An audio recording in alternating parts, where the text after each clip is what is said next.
Our first item on the agenda will be brief remarks by His Excellency Arun Kumar Sahu, the High Commissioner of India, Trinidad and Tobago. Good evening to all the invited guests of the evening. It's an immense pleasure for me to receive you in this iconic building that you are here. On 2nd of October, on the occasion of the 151st birth anniversary of Mahatma Gandhi, we did unveil the bust of Mahatma in this building. And on the occasion of the 175th anniversary of the arrivals of Indians to this land, now various programs have been organized in this building, keeping in mind the coronavirus pandemic and the protocol. Initially we thought that we would have done one single event, but the virus did prevent us to invite all of you in one go.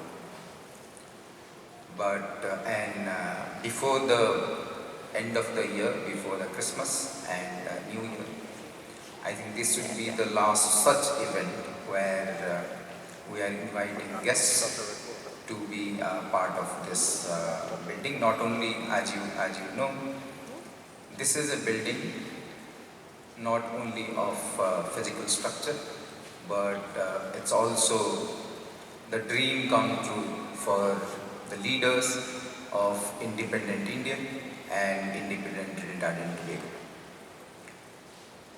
The concept of a cultural center, or the MGICC, the institute that you are calling now, was conceived by the then Prime Minister of India, Mrs. Indira Gandhi, and Dr. Eric Williams in 1968, when the former visited Trinidad and Tobago. And then subsequently, we ran a cultural center first in a private residence, and then moved to a rented apartment in Salvanas. And in 1994, government of Trinidad and Tobago gave us this piece of land so that we can build what you call MGICC today in this form. It has taken a long time, as you can see, to come to where we are today. But once we started, I think after this, there will be no limitations to what we can do in terms of our connection with Trinidad and Tobago. Not only India's cultural and historical relation with Trinidad and Tobago, but with the wider Caribbean nations. I am extremely happy to tell you that this is the biggest cultural premise that Government of India has built outside India, and which shows our commitment to the linkages that we have in this region, and especially in the people of Trinidad and Tobago. As I had kept on saying after landing here on 3rd of September last year, that India, a country of 1.3 billion, represents all colors, all faiths, all kinds of strand of philosophical thoughts, and it has a history, civilizational history of over 5,000 years. We speak 22 languages as people in India, but unofficially our languages are more than 400. To give you a simple example, most of the colleagues that I work in my mission, they don't speak my mother tongue. Neither I can read their script or their language. So that is what India is in terms of diversity and in terms of richness of culture. And I have also told that this center, the success of this center is dependent on the cooperation of all of you, irrespective of faith, color, ethnicity, and belief system. And that is what our attempt will be, our efforts will be for henceforth to bring all of you Trinidadians and the wider Caribbean to be part of this center. And Mahatma Gandhi, as you know, has always stood for the principle that we don't want to shut down our doors and windows, we want to keep them open so that the winds of the various cultures and thought enter our house, but while we remain rooted in our Indian civilization, we also learn from what others have done in the world. As you know, this is the main hall of the institute, but we have a small seminar room also, which is smaller in size, and we have a library. The idea of the library is to make two great wings of the library, one for the diaspora studies and to facilitate intellectuals and researchers and academics to do their research and get the resources for doing academic research. The other one is a corner for India Study Center. So the idea is also in coming years to digitize the whole thing and give access to the digital resources that we have back in India with various libraries. So it will be the center. The dream is in few years' time we will find this center to be the center of India studies and diaspora studies in the Caribbean.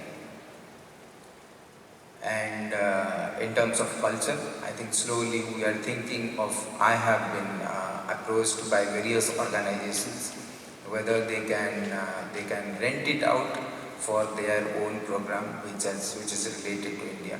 We are working on a modality, and by the new year we should be in a position to tell all of you, all those organizations and institutes who want this facility to be used by them for various occasions, what will be the modalities. I think the whole idea is to keep a very basic minimum maintenance fees to use the facilities, but other things I think my officers are working, and once they do it, we will keep it in public domain. I am once again, I thank you for accepting our invitation and be part of this. And I urge you that please think, though we will be the High Commission and the MGICC Director will be running the center in terms of day-to-day management of this institute. I think we will welcome any kind of suggestions or any proposals which you think we should do so that the activities of the center becomes more relevant for people of Trinidad and Tobago, not only limited to the Indian connection, but the whole wider Caribbean connection, including various study group, various activities, social activities, various other charitable work and all this. So I think the whole scope of this center will be much bigger than only teaching and imparting what India is. As far as teaching is concerned, there are the teaching in musical, they are teaching in vocal and yoga. There is a whole area which will be dedicated to exhibition of arts and paintings and all those as we go along. I think, but I'm extremely happy, and once again I welcome all of you to be part of this journey that we are starting, and please enjoy the evening. Thank you very much. We welcome on stage Father Martin Sergio. His Excellency Mr. Arun Kumar Sahu, other dignitaries, religious representatives, specially invited guests, good afternoon. I am honored to say a few words on the occasion of the opening of the Mahatma Gandhi Institute of Cultural Cooperation. I begin with a few words of Mahatma Gandhi on the cow. I quote, "The cow is a poem of pity. One reads pity in the gentle animal. She is the mother to millions of Indian mankind. Protection of the cow means protection of the whole dumb creation of God. The ancient seer, whoever he was, began with the cow. The appeal of the lower order of creation is all the more forceful because it is speechless." End of quote.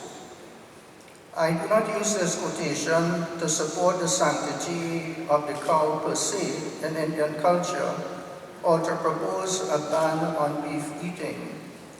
I am using the cow as a metaphor for all non-human creation.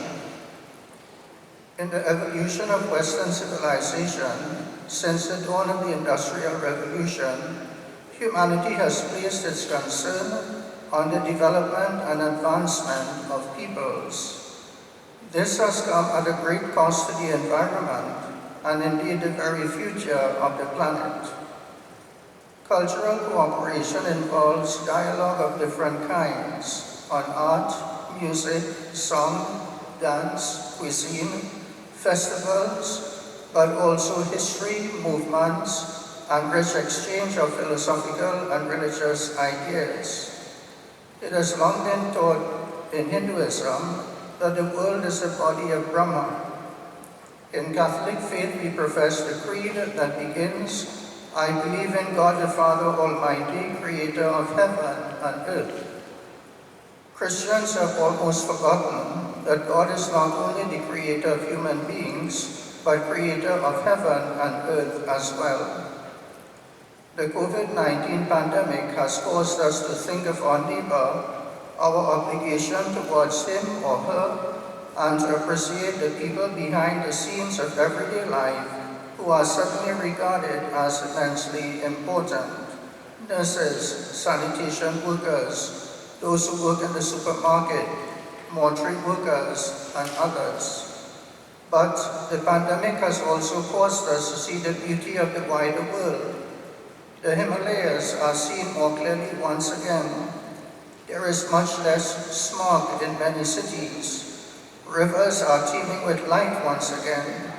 Animals are coming out of hiding and claiming their space in the world. We are gradually regaining a deeper appreciation for peoples and the earth who is our mother and to whom we are eternally indebted.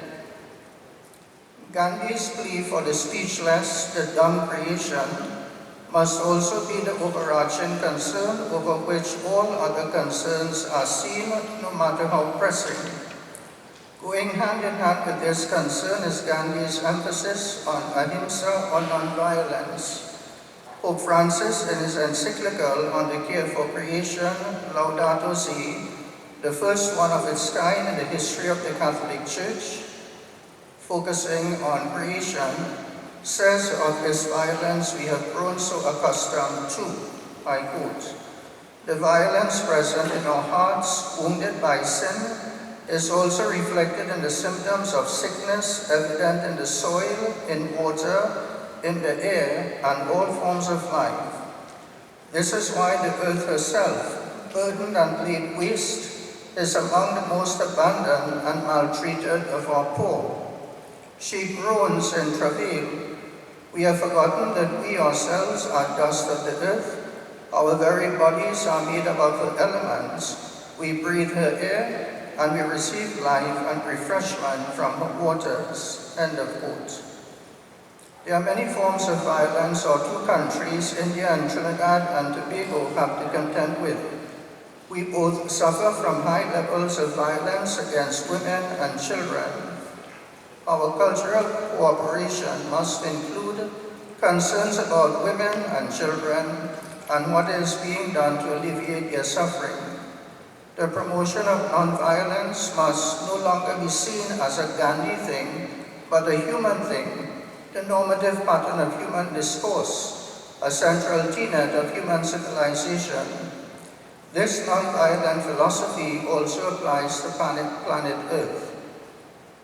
When Archbishop Harris and myself visited India with the intention of obtaining Indian missionaries in 2016, we were warmly welcomed by all groups. We were each given a scarf and a bouquet of flowers. In our West Indian culture, men are not presented with bouquets. That is for women. It's a girlish thing. I saw it as a pedagogical moment, that as I visited and others showed, nature greeted us, not only people. Nature was saying, we are happy to receive you. May this small but noble institute promote dialogue of different types, encourage a new social humanism based on nonviolence, and teach us to love and care for the earth, who will in turn love and care for us. I thank you. Congratulations. Now for our next item, we welcome the Bishop and Chief Trustee of the Anglican Church of Trinidad and Tobago, the Right Reverend Claude Batley. Thank you very much, Mistress of Ceremonies, Excellency Arun Kumar Sahu, High Commissioner of India, other distinguished guests of the High Commission, and distinguished officers of the Diplomatic Corps, my religious colleagues, ladies and gentlemen. Let me begin by thanking you of the High Commission for your kind invitation to this auspicious occasion on the site visit, tour and opening of the newly constructed Mahatma Gandhi Institute for Cultural Cooperation. On behalf of the Anglican Church in the Diocese of Trinidad and Tobago, I extend sincerest congratulations on the initiative and the completion thus far of the physical aspect of this very noble mission of cultural cooperation. Cultural cooperation usually intends to promote the transmission of knowledge, skills, arts, and information across national and international boundaries. Participants in this process can receive enhanced learning and confidence, increased tolerance, and a range of opportunities for meeting people and broadening their horizons. I tend to connect the idea of cultural cooperation with the advancement of the Sustainable Development Goals of the United Nations, and all under the banner of creating a better and more sustainable future for our world and indeed our two countries in focus here this afternoon. And especially as those goals aim to address poverty, inequality, and climate change, while establishing platforms for justice and peace. These aims and objectives connect directly with the Anglican Communion's 5 marks of mission: sharing the good news, nurturing believers, responding to human need, seeking justice and reconciliation, and caring for creation. Of these marks, the Church of North India and the Church of South India connect directly to the Anglican Communion in the pursuit of those goals.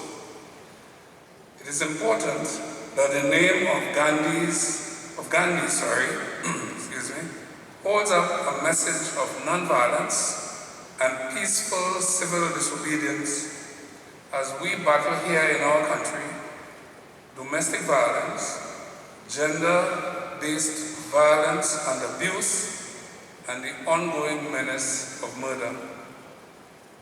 Best wishes to you as you move forward in the pursuit of your vision and mission, and may I extend the patient waiting, joyful expectation, and ever-present hope of the Advent season, and indeed the peace and goodwill of Christmastide to you all as we work together to turn back the evils that have set upon us during these days. Congratulations and best wishes. Fourthly on our agenda is a representative from the Presbyterian Church of Trinidad and Tobago, the Right Reverend Joy Abdul Mohan. Your Excellency, Arun Kumar Sahu, High Commissioner to Trinidad and Tobago, my colleagues in ministry, fellow clergy, religious leaders, specially invited guests, ladies and gentlemen. This afternoon I am incredibly pleased and delighted to share some brief greetings from the Presbyterian Church of Trinidad and Tobago on the occasion of the recent opening of the Mahatma Gandhi's Institute of Cultural Cooperation. Undoubtedly, the indomitable late Mahatma Gandhi has made an invaluable contribution to the universal transformation and development of many lives, men, women, young people, and even children. And there is no doubt that this institute will do the same through its cultural expressions and training. I feel blessed to stand before you, and I thank you for your gracious invitation. I recall that the idea to build the institute, which was mentioned by His Excellency, was formed during a visit in 1968 by former Indian Prime Minister Indira Gandhi, some 21 years ago after the foundation stone was laid. The Mahatma Gandhi Institute of Cultural Cooperation was finally open, and I feel as happy and delighted to celebrate with you on behalf of the Presbyterian community. A Presbyterian community which most people would know that started in 1868, almost 153 years ago, when the Canadian missionaries from Nova Scotia in particular came to Trinidad and ministered to our ancestors, my own forefathers and mothers, as they preached the gospel, but we never lost our culture. It remained with us. And that's why I handed over to the High Commissioner, His Excellency, a CD that was produced in India not too long ago when I visited in 2016. Lots of what you call Christian bhajans, and some of our favorite bhajans, hymns that were translated in Hindi, are on that CD. So I hope you would listen to it, and you'll get some time, Your Excellency. Beautiful bhajans like Karo Meri Sahai, Masihaji, Tuma Bina Kachuna Sahai. I'm not sure I pronounce it too well. And Isu Nikaha Jivan Kiroti. So I hope you will get that time to share in our wonderful history of my own ancestors. And so as we cherish the rich legacy of Mahatma Gandhi after 151 years of his birth, it is abundantly clear that this institute will bless many lives with a great cultural synergy. Lives will be inspired and transformed and renewed, and I hope I can visit and learn to play some of the instruments. As Mahatma Gandhi himself said, one of my favorite quotations, like Father Vicar Martin Soju, a nation's culture resides in the hearts and in the soul of its people, unquote.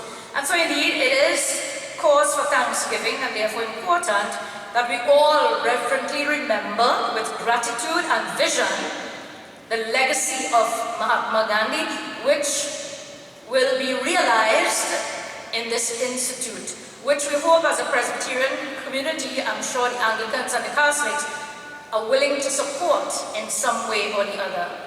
We pray and offer our blessings to all those who played an integral role in making this institute a lived reality.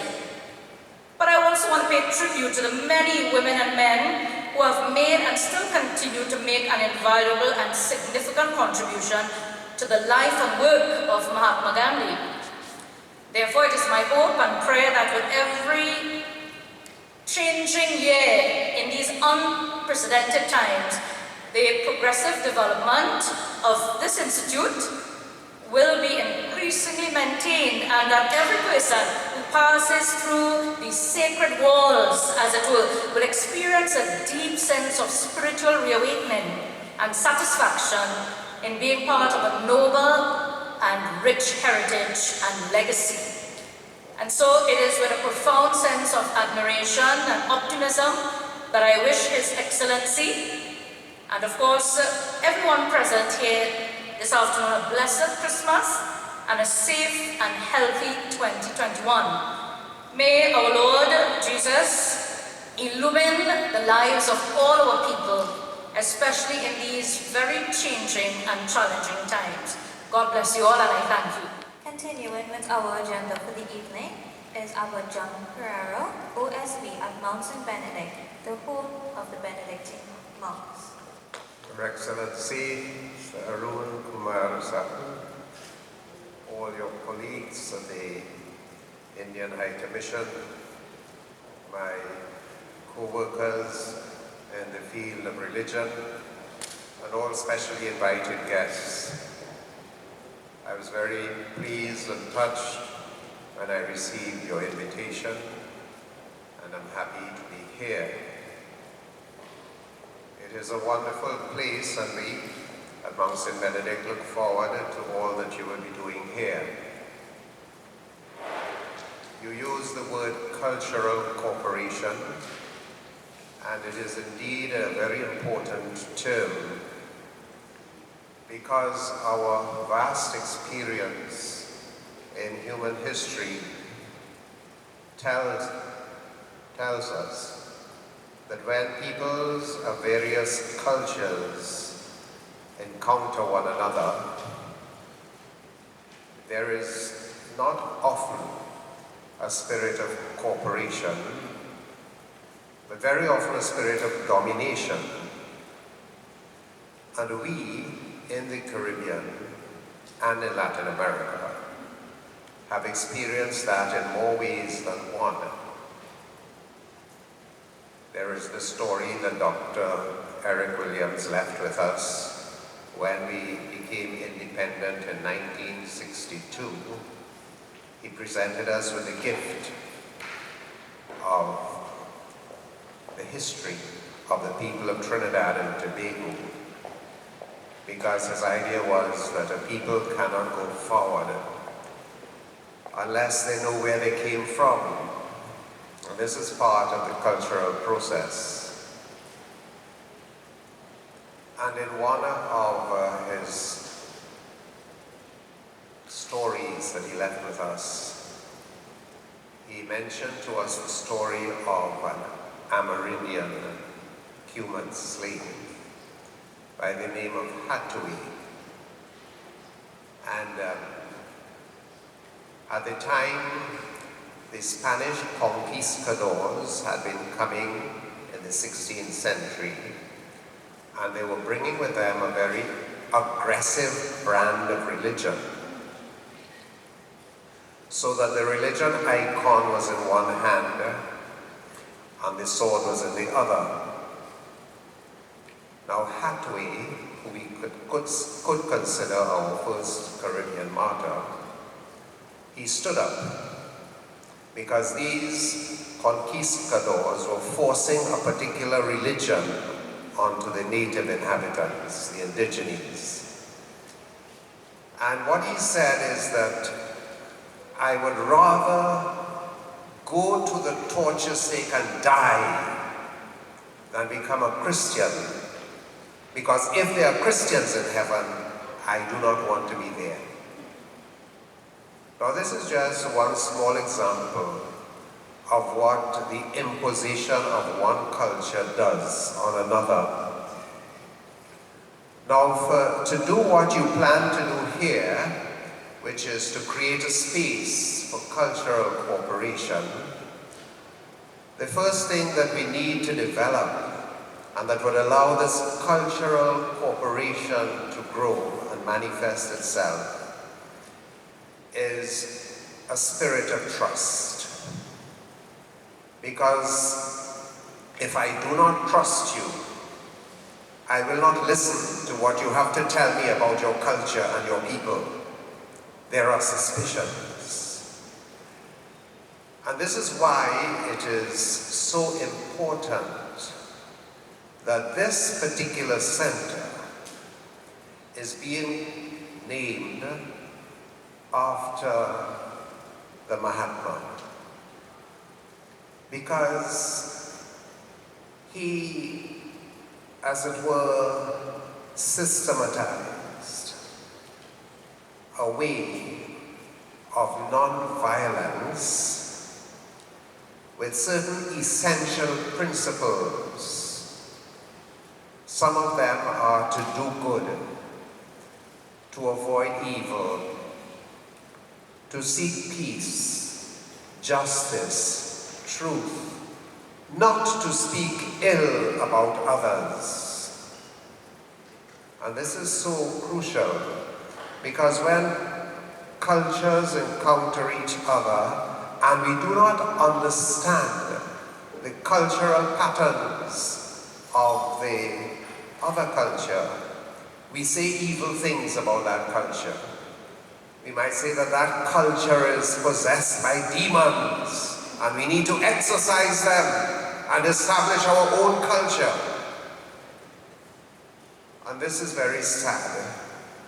It is our experience here in the Caribbean, and I suppose in India, where there have been so many streams of cultures flowing through that subcontinent. This way of non-violence is the only way that we can create trust. We can learn to respect each other. And this is the way of the Mahatma. His way is common to all forms of monastic systems in Asia, including Buddhism. And at Mount St. Benedict, this way of non-violence is embodied in our motto, which comes from our Western language, Latin, and we refer to it as Pax. But there are similar recommendations among the Jewish Qumran sects and texts, so that in the way of the Jew, you would use the word shalom. And we all mean the same thing. Among the subcontinent peoples, you may use the word shanti, Om Shanti. But we are all saying the same thing. Because it is only this way of non-violence and peace that we will be able to trust each other. And that is where cultural cooperation begins. If I do not trust you, and if you do not trust me, forget about this place. It is better that it would never have been built. Let us learn, particularly in our own diverse cultural setting in Trinidad and Tobago, where some people describe us, we have all been thrown together. People from the Far East, people from Europe, people from Africa. We have just been thrown together in a melting pot. And we cannot progress unless we recognize our diversity and accept our unity. God bless, and I wish that this Mahatma Gandhi Institute for Cultural Cooperation may first underline the essential tenet of trust, because without trust, you may teach all of us how to play tabla. You may teach all of us how to dance according to Indian rhythms, but we may still be in the same place if we have not developed trust. We welcome on stage Mr. Chanka Seeterram. Your Excellency, Shri Arun Kumar Sahu, High Commissioner of India for Trinidad and Tobago, distinguished guests, specially invited guests, ladies and gentlemen. It's a really pleasure and an honor to be asked to say a few words for the opening, for the special opening ceremony here. And I remember the Hindi Foundation was formed in 1986. And that was formed about April 86. That same year, around October 86, we attempted to have our first fundraising function. We had it in my home, and we invited a lot of guests. We had 450 guests were there for dinner. We invited the Foreign Affairs Minister at the time was Mr. Basdev Pandey, and we invited him to come. Unfortunately or fortunately, he came late. Function was 6:30, he came about 7:30, and he brought a guest with him also. Of course, the guest was welcome. And he made an announcement after he asked if he could address the audience. And he said he had just signed an agreement with the Indian Foreign Affairs Minister, Sri Arundhati Tiwari, for the formation of this center. And that was a surprise for us all. And then a couple of years later, there will be sort turning for it here, a couple of years in 1988. A few years later that, the Hindi Foundation attempted or planned the first World Hindi Conference ever to be held in the Western Hemisphere. We took on this task. Of course, when the High Commission of India heard that here, they said, well, you guys got to go to India and get some help. So I was asked to be a guest of the Indian government to visit India. And there I had the opportunity to meet the Home Minister. I don't know, the most powerful minister in any country is the Prime Minister. But the Home Minister in India is probably the second most powerful person there. And when I went to see him, this stage is too small for his office. You could imagine his office. When I walked into his office, his desk was way there and there. And he met with me, very pleasant and everything, explained everything. I was surprised he's giving me his time because he was such a busy person. And I was pushing the little slice. What about our cultural center? What's happening about it? There was salt turning and so on, but we're not seeing anything. So give me the assurance, of course. He was surprised to hear this. And he went and checked it out very quickly, came back with an answer, no problem, it's on the drawing board, it will be done. And this went on year after year and different years. Recently, Trinidad went through all sorts of financial upheavals and inflation and whatnot. Drawings will be prepared for the cultural center. It will go out for tender. By the time they said, oh, too expensive. Our budget is not that. Cut it down. So they went back, they cut it down. 4 or 5 years later, they go back. Of course, by that time, inflation hit. Then the cost came higher than the last cost. And again, and so it went on till I think they just said, let's do this job and do it to the best. And here was what we ended up with now, the largest Mahatma Gandhi Cultural Center in the entire world on the Western Hemisphere. So we in Trinidad are really blessed. I understand too, when I came to a function a couple of weeks ago, last week I think it was, function here.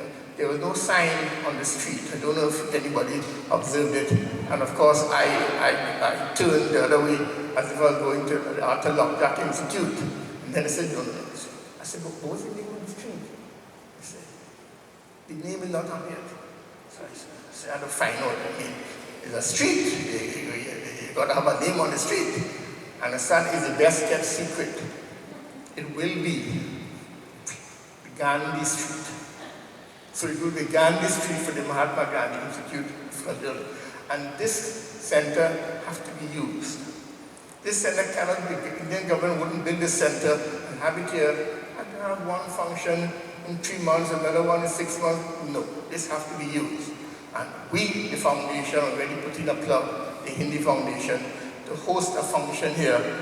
Hopefully, when COVID has subsided, we hope around May, June next year. May is also the big popular month with a lot of Indian activities, Indian arrival month.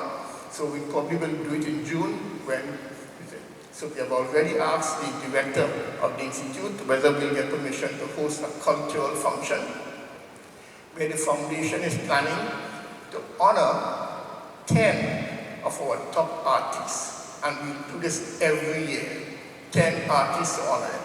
And we asked whether we can use the facilities, because when I came and I saw the facility, I was really, really impressed. And he said that will still have to be verified, but it's looking possible. He mentioned the cost is very, very, very nominal cost. As a matter of fact, it costs more money. What they offer you here is a very nominal cost, just for the maintenance to clean up afterwards or what.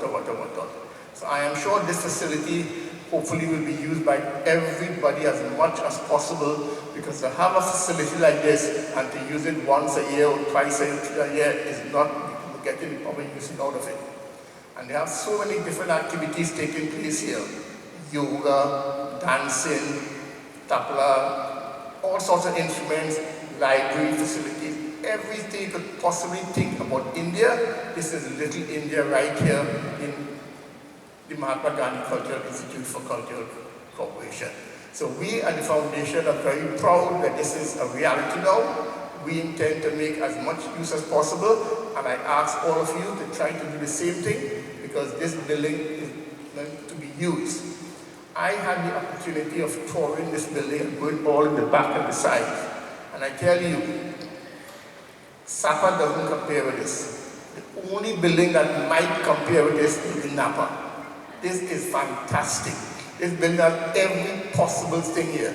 You cannot imagine the changing rooms out there, the facilities for artists to change and so. So this stage here has to be used. The buildings have to be used, and I think what I'm seeing here is something very positive, that the people who are in charge, who will go back now to their group and use the facility. So that, I would like to thank His Excellency. He is very fortunate, His Excellency, to be the one, after so many other excellencies here, for him to come and he is the one. So this is, he is blessed, and with his drive, it will work. God bless, I thank you. Welcome to the stage, Mr. Peter Sheppard. Good evening, my friends. Thank you, Your Excellency, for inviting me. I'd much rather paint you a picture than be here publicly speaking to a crowd. Not my forte at all. It's true. And one of our earlier speakers said it, and I think it's so important that I want to repeat it. And I hope it reaches the ears of those in government who can really appreciate the words contained therein. Mahatma Gandhi said, "A nation's culture resides in the hearts and souls of its people." This year, when I heard that that the Ministry of Tourism has merged with Arts and Culture, I thought, well, yes, because everything that we are in Trinidad and Tobago is a reflection of our art and culture and our cultural diversity. And that is our #1 tourism product, or it should be. We are blessed to live in a nation so rich and so diverse in its cultural heritage that this must be shared and preserved. The Art Society of Trinidad and Tobago is 77 years old, and its membership reflects the rich diversity through their visual art expressions. Cultural exchanges come in many forms, whether it's through research or through one's own experiences, and this contributes to the diversity in artwork which is presented by our members. One of our members is in fact the wife of the High Commissioner, whose artwork has graced our walls recently. I look forward to seeing more of her work and others here at the center. Each year, new members enroll with the Art Society, and when the members' show is mounted, the evidence of the many cultural influences can be noted.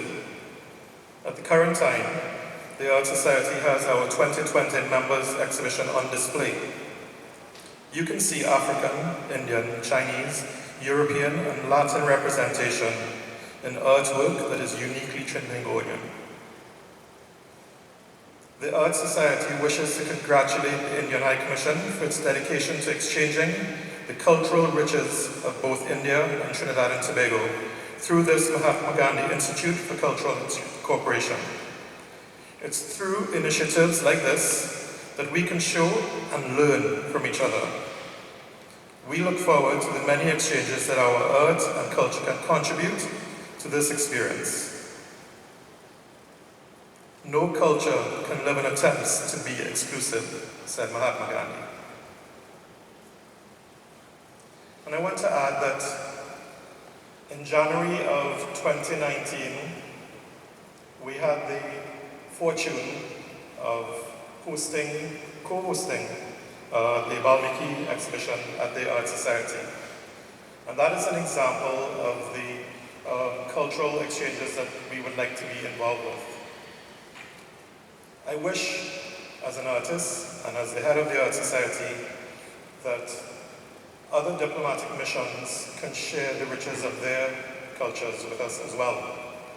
So thank you for taking the lead with this incredible facility, and I look forward to being here for many an occasion. Thank you. Please welcome on stage Mr. Partosh Kumar Sinha and his few students, Leela Sukul, Chandani Ramsamir, Vilma Sivsankar, Chandra Gosai, Savitri Lalman Balkaran, and Satyavani Guru. All things bright and beautiful, all creatures great is all things wise and wonderful, the Lord all things bright and beautiful, all creatures great and small, all things wise and wonderful, the Lord made them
यीशु तेरा नाम जिंदगी,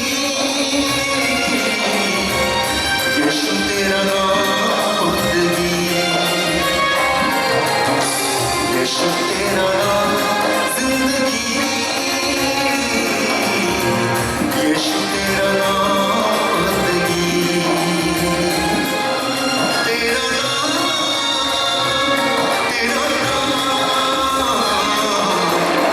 यीशु तेरा नाम जिंदगी,